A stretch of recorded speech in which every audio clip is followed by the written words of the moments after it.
بسم اللہ الرحمن الرحیم الحمدللہ رب العالمین وصلی اللہ علی محمد وآلہ الطاہرین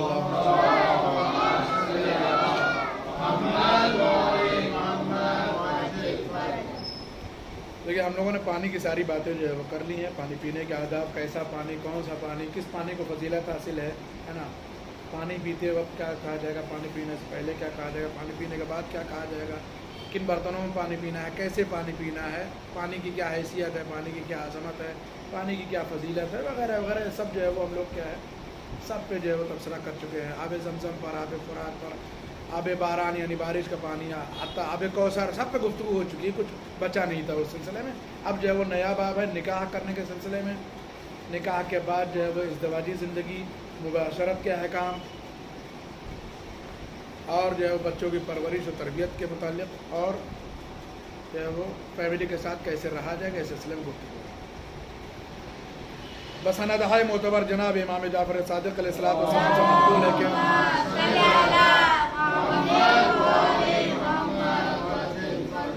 کہ عورتوں کو زیادہ عزیز رکھنا پیغمبروں کے اخلاق میں شامل تھا. امام فرماتے ہیں کہ عورتوں کو عزیز رکھنا یعنی ان سے محبت کرنا یہ پیغمبروں کے اخلاق میں شامل ہے. البتہ اپنی عورتوں کو, یہ ویڈیو بہت دور تک جاتی ہے, اپنی عورتوں کو عزیز رکھنا یہ کیا ہے, اخلاق پیغمبروں میں ہے, نہ یہ کہ دوسروں کے عورتوں. حالانکہ گاؤں وغیرہ میں بڑی مثال دی جاتی ہے کہ آدمی کو اپنا بچہ اور دوسرے کی بیوی بہت اچھی لگتی ہے. حالانکہ جو ہے وہ ایسا نہیں ہونا چاہیے. فرمایا کہ عورتوں کو عزیز رکھنا کیا ہے, اخلاق پیغمبر میں سے. یہاں تک نبیوں کا اخلاق میں یہ ہے کہ آدمی اپنی بیویوں کو, اپنی عورتوں کو, تو پرانے زمانے کی بات ہے, بیویوں کی بات تو پرانے زمانے کی, اپنی بیوی کو کیا ہے عزیز رکھنا, یہ جو ہے وہ پیغمبر کے اخلاق میں شامل ہے, نبیوں کے اخلاق میں شامل ہے. اب آگے جو ہے وہ حدیث کا فقرہ بڑا عجیب ہے. امام فرماتے ہیں کہ میرے خیال میں, امام فرماتے ہیں میرے خیال میں کسی مرد مومن کے ایمان میں ترقی نہیں ہو سکتی ہے سوائے اس کے کہ وہ عورت سے محبت کرے. اس کا مطلب ہے کہ ایمان کا بھی درجہ اوپر نیچے ہوتا ہے, وہاں بھی ترقی و تنزلی ہے, وہاں بھی پرموشن ڈیموشن ہے. اگر ایمان کے درجے نہ ہو تو جناب سلمان, ابو ذر اور مقداد کے لیے نہ کہا جاتا کہ یہ جو ہے وہ 6 اور 7ویں 8ویں 10ویں درجے تک ہے. ایسا نہیں ہوتا, درجے ہیں سب کے. تو ایمان کے اگر جو ہے وہ کیا ہے ترقی والے درجے پہ جانا ہے تو اپنی بیوی سے محبت کرے. امام فرما رہے ہیں کہ میرے خیال میں کسی مرد مومن کے ایمان میں ترقی نہیں ہو سکتی جب تک وہ اپنی بیوی سے کیا ہے محبت نہ کرے. پھر اور امام نے اس کو اور صاف کر دیا, فرمایا کہ جیسے جسے عورتوں سے زیادہ محبت ہوتی ہے اس کے ایمان میں ترقی ہوتی ہے. صاف کر دیا امام نے بالکل, جسے عورت سے محبت ہوگی اس کے ایمان میں کیا ہے اور ترقی ہوتی ہے, اس کا ایمان اور بلندی پہ جاتا ہے. ایک صلوات تو بنتی ہے اس حدیث پر, اللہم صلی علی محمد و آل محمد. حدیث صحیح میں حضرت امام رضا علیہ الصلوۃ والسلام سے منقول ہے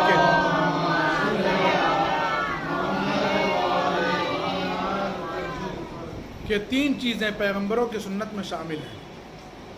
امام فرماتے ہیں 3 چیزیں پیغمبروں کی سنت میں شامل ہیں. پیغمبروں کی سنت یعنی سنت الہی ہے. پیغمبر کی اپنی کوئی سنت نہیں ہوتی کسی نبی کی. سنت دین کا نام ہی سنت پیغمبر ہے. سنت الہیہ کا نام ہی سنت کیا ہے, انبیاء ہے. متوجہ ہیں, پیغمبر کا اپنا کچھ تھوڑی نہیں ہوتا کسی نبی کا. وہ جو کچھ ہوتا ہے تو خدا کا ہوتا ہے. تو سنت پیغمبر یعنی سنت الہیہ, یعنی اس کی اہمیت جو ہے وہ کیا ہے زیادہ ہے. جو نبی انجام دے رہے ہیں, نبی اپنی سیرت میں استعمال کر رہے ہیں, اس کی اہمیت کیا ہے, اس کو دین الہی سے دیکھ کر کے جو ہے وہ عمل کرنا ہے, اس سے ملا کر کے دیکھنا ہے. فرمایا امام رضا علیہ السلام نے کہ پیغمبروں کی سنت میں 3 چیزیں شامل ہیں. پہلی چیز کیا ہے, فرماتے ہیں کہ پہلی چیز خوشبو سونگھنا.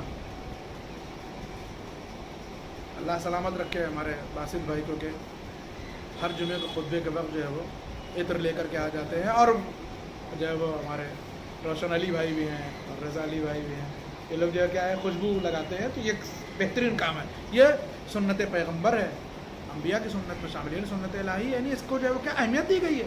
خوشبو سونگھنا، خوشبو لگانا، خوشبو دینا، حتیٰ تحفے کے لیے بھی کہا گیا کہ بہترین تحفہ جو ہے کیا پہلی بار کر چکے ہیں، خوشبو کسی کو تحفے میں دینا یا شہد دینا.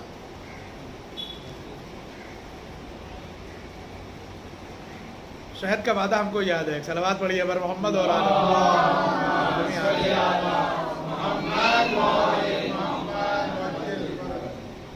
آج ہی اسرائیل جو ہے وہ شہد والے فون کر رہے ہیں. گرمی آ گئی ہے، اچھے شہد اب ملیں گے. دوسرے جو بال بدن پر ضرورت سے زیادہ ہیں ان کو دور کرنا، یعنی حجامت کرنا، یعنی صفائی کرنا بالوں کی. اضافی جو بال ہیں ان کو کیا ہے صاف کرنا کیا ہے. یہ بھی جو ہے وہ سنت انبیاء میں ہے، مستحب ہے. یہ خوشبو لگانا بھی مستحب ہے.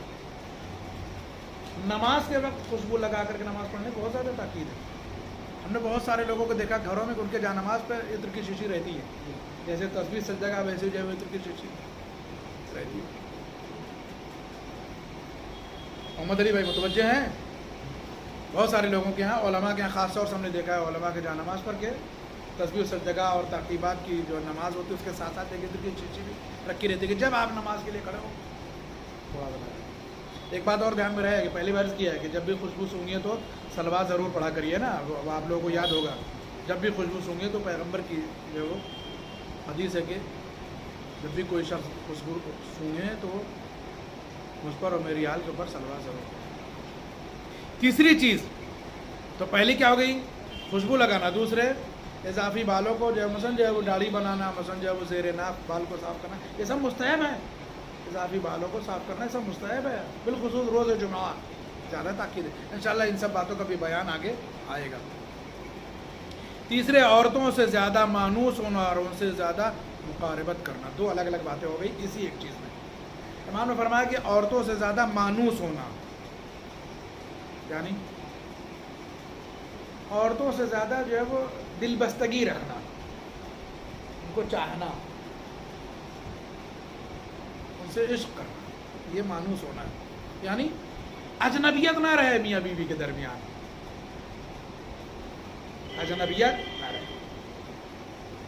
ایک دوسرے کے لیے کیا ہے مانوس رہے. حتیٰ عورتوں کے لیے بھی کہا گیا یہ سب، عورتوں کے لیے اور سخت پیغام ہے. یہاں تک کہا گیا کہ مرد جو ہے وہ کیا ہے جس حالت میں مقاربت کا تقاضا کرے عورت کو یہ اجازت نہیں ہے کہ وہ منع کر سکے. بہت ساری ایسی چیزیں حدیثیں موجود ہیں عورتوں کے لیے اور سخت بھی ہے، مگر یہ کہ جو ہے وہ کیا واقعی عذر شرعی ہو وہ الگ مسئلہ ہے. بہت ساری باتیں بیان کی جانی چاہیے مگر بیان نہیں ہو پاتی ہے. مثلا عورت کو یہ اختیار نہیں، وہ کہتے کہ ہم کو ہمارا موڈ نہیں ہے اگر عذر شرعی نہیں ہے. شریعت ہی باقاعدہ دین کا حکم ہے. اسی لیے مردوں کو بھی کہا گیا کہ تمہارے لیے یہ نہ ہو کہ عورت تمہارے لیے غیر مانوس رہے. اپنی بیوی جو ہے وہ کیا ہے گھر میں آئے تو جیسے لگتا ہے کہ ایک دوسرے کو پہچانتے ہی نہیں ہیں. ہاں ٹھیک ہے، البتہ نوک جھوک بھی ہوتی ہے زندگی میں.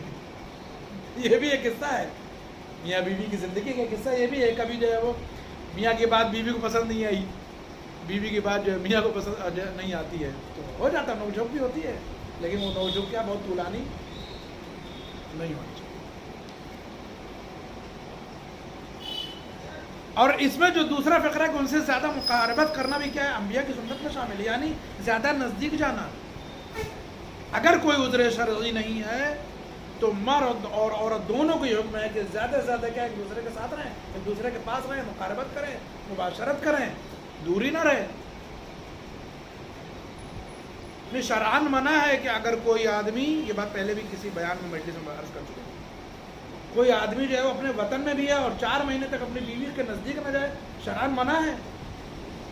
یعنی یہ سب سے آخری حد ہے، مدت ہے. تو یہ بھی کیا ہے انبیاء کی سنت میں شامل ہے کہ بیویوں سے زیادہ مقاربت کرنا ہے، انبیاء کی سنت میں شامل ہے. قرآن نے یوں ہی نہیں کہا کہ لِتَسْكُنُوا إِلَيْهَا، ہم نے تمہارے لیے اس میں کیا سکون رکھا ہے. سسٹم ہے، ایک نظام ہے، ایک جو ہے وہ کیا ہے تقاضے ہیں بدن کے دونوں کے، نہیں کہ صرف مرد. اگر واقعی دین کے بتائے ہوئے راستے پہ لوگ چلتے تو دنیا میں اور طریقے کے فسادات ان سے بچا جا سکتا. حدیث سمجھ گئے؟ 3 چیزیں ہیں، خوشبو لگانا انبیاء کی سنت میں ہے، اور بالوں کا صاف کرنا انبیاء کی سنت میں ہے، بیویوں کو مانوس کرنا، مانوس رہنا بیویوں سے، اور جو کیا ان سے زیادہ مقاربت کرنا۔ اگر کوئی عذر نہیں ہے تو 4 مہینے کیا ہے انتظار نہ کریے، اللہ نے نظام بنایا ہے دونوں کے لیے، اس نظام کو جو کیا ہے اپنی زندگی میں شامل کریں۔ بہت سی سندوں میں حضرت رسول خدا صلی اللہ علیہ وآلہ وسلم سے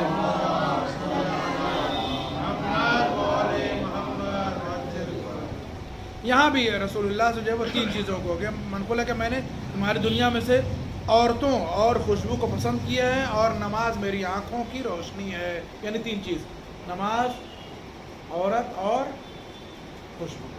رسول اللہ نے 3 چیزوں کو پسند کیا، خوشبو، عورت اور نماز، یہ تینوں چیزیں کیا ہیں زندگی میں شامل کیجیے، اس کو وضاحت کرنے کی ضرورت نہیں ہے۔ حدیث معتبر میں منقول ہے کہ سکی نے نخی نے عورتوں، خوشبو اور لذیذ کھانوں کو ترک کر کے عبادت اختیار کر لی تھی۔ ایک شخص کا نام ہے، راوی ہو سکتا ہے، اور اس باب میں حضرت امام جعفر صادق علیہ السلام کو عریضہ بھی لکھا ہے۔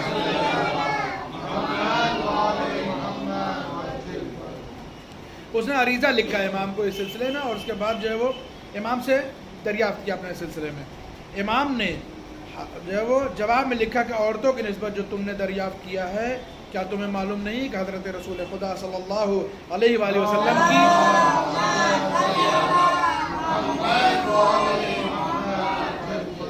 کتنی ازواج تھیں، یہ تم کو خبر نہیں ہے؟ امام نے جواب میں لکھا اس کو۔ اور لذیذ کھانوں کو جو دریافت کرتے ہو، خیال کرو کہ حضرت رسول خدا جب وہ گوشت اور شہد تک تناول فرمایا کرتے تھے۔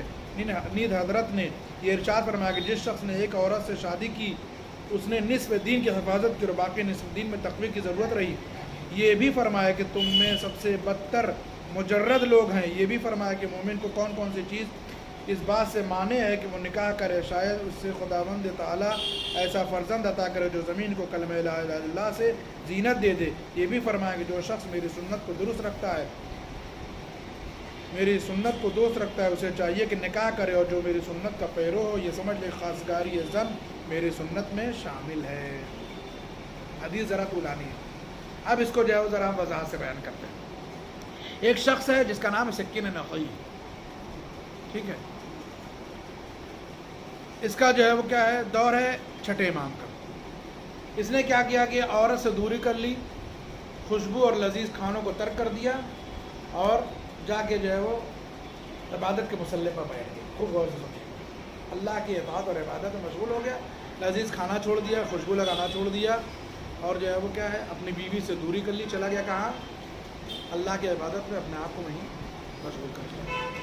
پھر اس میں عریضہ، اس میں لفظ استعمال ہوا عریضے کا، بڑا جو ہے وہ خوبصورت لفظ ہے، یہ ہماری زندگی کا عریضے کا لفظ ہے۔ اس نے جو ہے چھٹے امام کو عریضہ لکھا، اپنی حالت بیان کی کہ ہم یہ کر رہے ہیں، آپ ہم کو اس کا جواب دیجیے۔ کھانا ترک کر دیا، اچھا، بیوی سے دور ہو گئے ہیں، اور جو ہے خوشبو لگانا چھوڑ دیا، آپ ہمارے بارے میں جواب دیجیے کہ ہم کیا کریں۔ اب یہاں پر ذرا ٹھہریے، عریضہ کا لفظ ہے کہ عریضہ لکھا کس کو؟ چھٹے امام کو۔ ہم اور آپ کس کو عریضہ لکھتے ہیں؟ امام زمان۔ صلوات بر محمد۔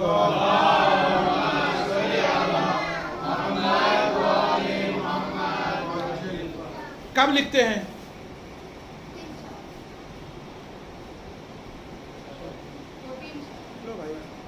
آپ لوگ بھی ہمت کرو، محنت کرو، ہم ہی صرف کریں، بولیے کب لکھتے ہیں؟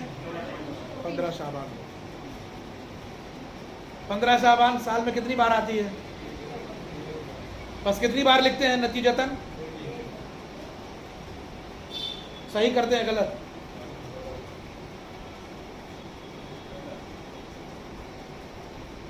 روایتوں میں کہ جب مشکل آئے، جب کوئی پریشانی آئے، تب اپنے امام کے لیے عریضہ لکھیے۔ عریضے کا سلسلہ جو کیا بڑا معتبر ہے، جب ضرورت پڑے تب لکھ دیجیے۔ آپ کا تو دریا بھی نزدیک ہے۔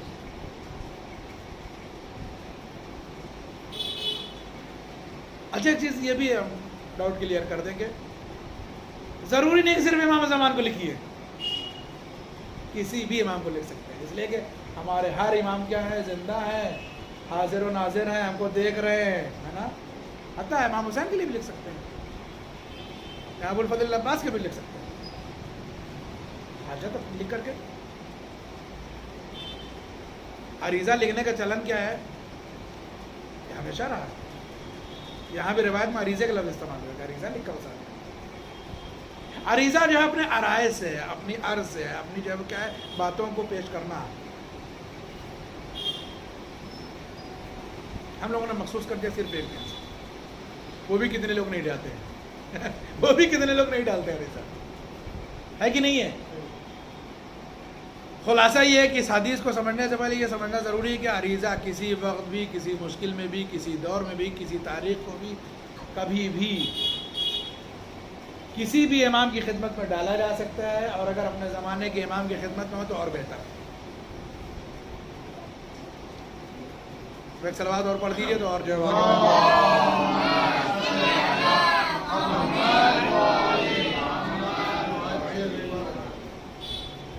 تو اس نے عریضہ لکھا، امام نے جواب دیا جو وہ سننے قابل غور ہے۔ امام کا جواب، امام نے جواب میں لکھا کہ کیا تجھے نہیں معلوم ہے کہ رسول اللہ کی سیرت کیا رہی ہے؟ اس نے 3 کام چھوڑے تھے نا، خوشبو، عورت اور لذیذ کھانے۔ امام نے کہا کہ جو ہے وہ لکھا جواب میں، کیا تجھے معلوم ہے کہ رسول اللہ کی کتنی ازواج تھی، کتنی بیویاں تھیں؟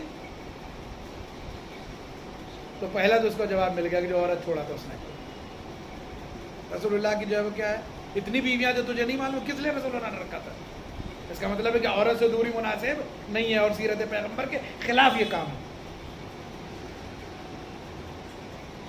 رسول اللہ کی 11 بیویاں یا 9 بیویاں یا 13 بیویاں۔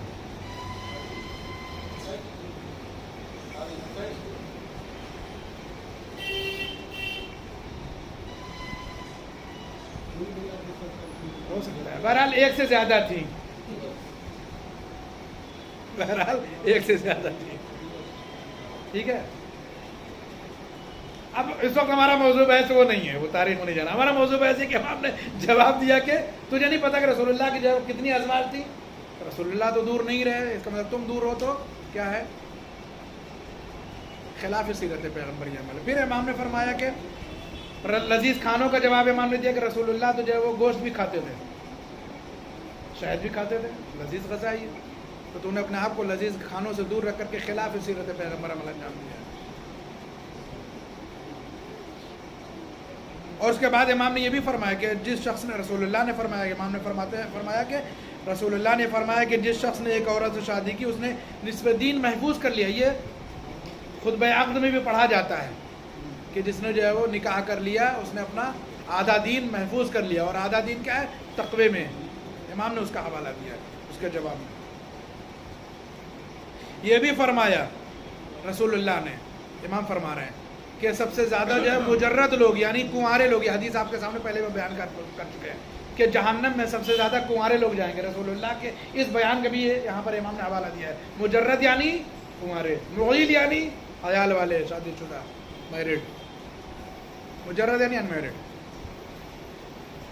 معیل یعنی شادی شدہ، میرڈ لوگوں کو معیل کہا جاتا ہے۔ امام نے فرمایا کہ رسول اللہ کا یہ بیان تمہیں نہیں آتا ہے کہ انہوں نے فرمایا کہ سب سے زیادہ جو ہے وہ کنوارے لوگ جائیں گے جہنم میں۔ ہمارے درمیان تو کوئی نہیں بچا ہے نا، جو بچے ابھی چھوٹے ہیں۔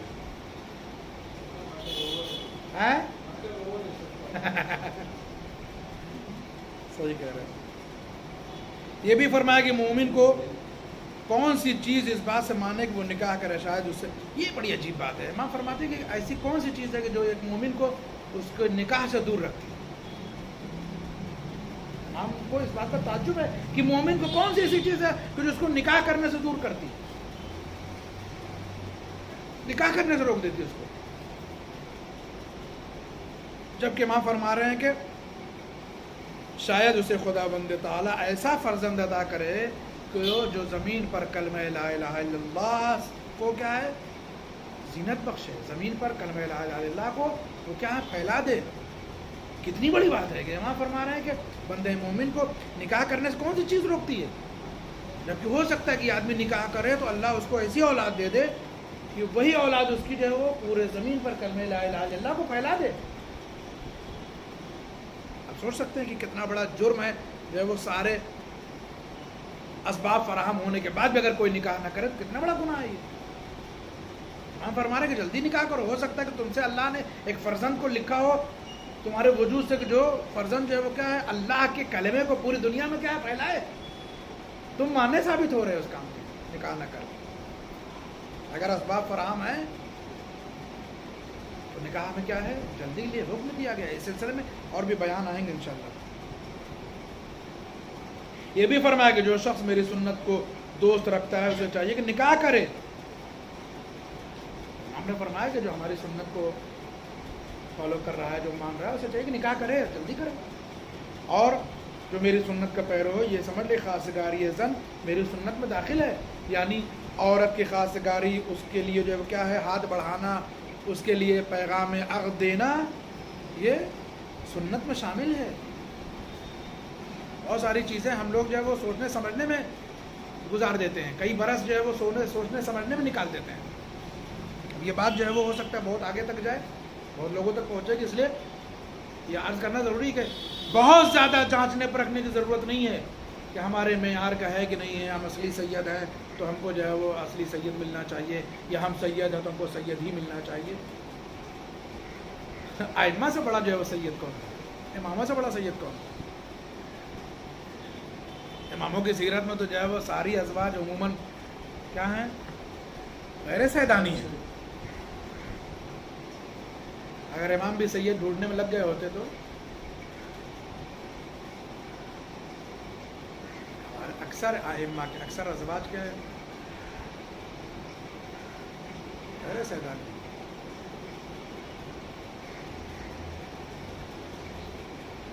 تو جو ہے وہ حالات بنانا کہہ دیتے ہیں۔ ہمارے جاننے میں، ہمارے علم میں بہت سارے ایسے سادات خانوادے ہیں کہ جن کی بیٹیاں جو ہے اب بوڑھی ہو گئی ہیں، کیوں؟ اس لیے کہ ان کو اپنے مقابل کا لڑکا نہیں ملا۔ مقابل مطلب پڑھائی لکھائی میں نہیں، خوبصورتی میں نہیں، ہنر میں نہیں، سیادت ان کو اچھا نہیں ملا، یعنی اچھی نسل کو سید نہیں ملا۔ پتہ نہیں اچھی نسل کا سید ڈھونڈ رہا ہے کہ اچھی نسل کا گھوڑا ڈھونڈ رہا ہے۔ امام حسن علیہ السلام کے پاس ایک شخص آیا، کہنے لگا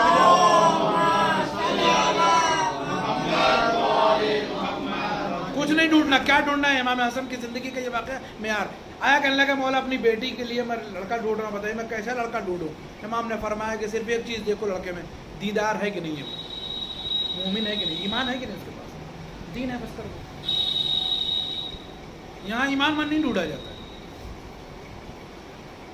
یہاں دین نہیں ڈھونڈا جاتا، یہاں جو کیا ہے اصلی سید ہے کہ نہیں۔ اور اب زمانہ اتنا خراب ہے، اب تو یہ دیکھتے ہیں کہ جو ہے وہ ہماری لڑکی مثلا 50,000 سیلری پاتی ہے منتھلی، جو ہونے والا داماد ہے وہ کہیں 40 تو نہیں پا رہا ہے۔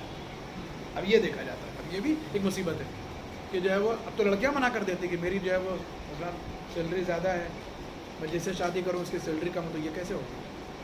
یہ بھی اچھی بات ہے، وہ اس سے زیادہ بدتر ہے۔ معیار ہم نے جو کیا ہے دین کے خلاف بنا لیا، دین سے ہٹ کے معیار بنا، اس لیے دشواریاں۔